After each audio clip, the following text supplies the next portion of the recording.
awesome meaning in it. You know, really, this time of year, this season is all about gifts. And you know what? The gift of Christ being born is given in many different books of the Bible. In Isaiah, Elaine read it this morning. It's actually even in Genesis. One of the very first times it's ever even given is right in Genesis.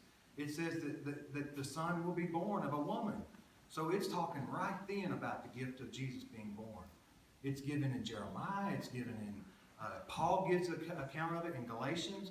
But it's also given in John 3:16.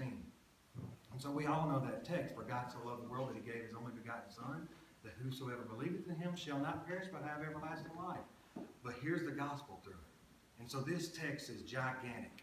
It's gigantic. Actually, the King James Version, there's 25 words perfectly. And then if you have an odd number, there's always an even number that's dead center of the text. Well, guess what that word is? It's sons.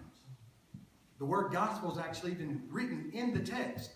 For God, there's the G, so loved the world that he gave his only, there's his O, Son, there's his S. So whoever believeth in him shall not perish, there's the P. Shall not perish but have ever, there's your E. Lasting, there's your L. Life. Let me say it again. For God so loved the world, he gave his only begotten Son, that whosoever believeth in him shall not perish but have everlasting life. There's your L. So the word gospel is actually spelled out in John 3:16. Isn't that amazing? Yeah.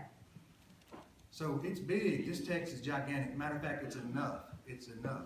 If there was nothing else in the entire Bible, and that's all we have was John 3:16, it's enough. It's enough. So here it is. For God so loved the world. The word so means it's immeasurable. That's how much he loved us. It actually, the Greek word tells you that it's limitless. We can't even wrap our mind around how much he loves us. We can't wrap our mind around it. It's just uncomprehendable. So he so loved the world that he gave his only Son. So see, there's a cause. The cause is that he loved us. He loved us. That's the cause. The cost is that he gave.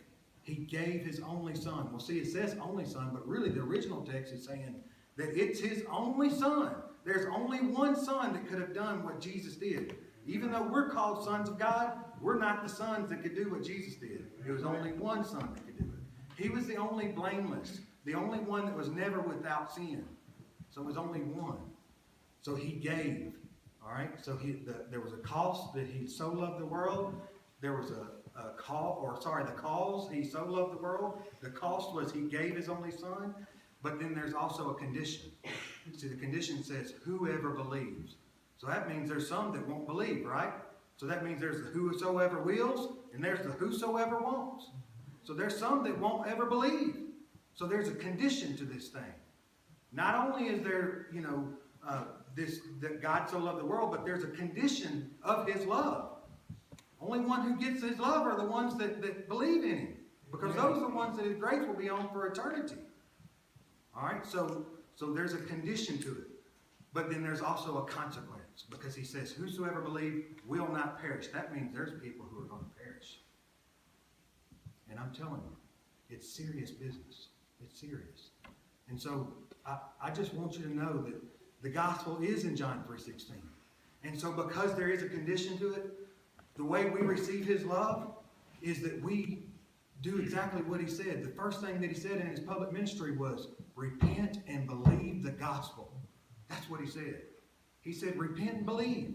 So if you've never done that, I'm telling you, God's calling you today, and today is the day of salvation. It's not for the time for you to leave here and say that I'm going to get things right with God next week. When Pastor comes today, I pray that you listen to him, and that this, what I'm saying to you, hits you just like it hit me, and that it changes your life if it's never changed your life before. And that it changes you so much that it's not just a mere head belief. So it's not just a belief that, like I believe in Santa Claus. It's a belief that it changes your entire personality of who you once were and who you need to be in Christ. And I pray that happens to you.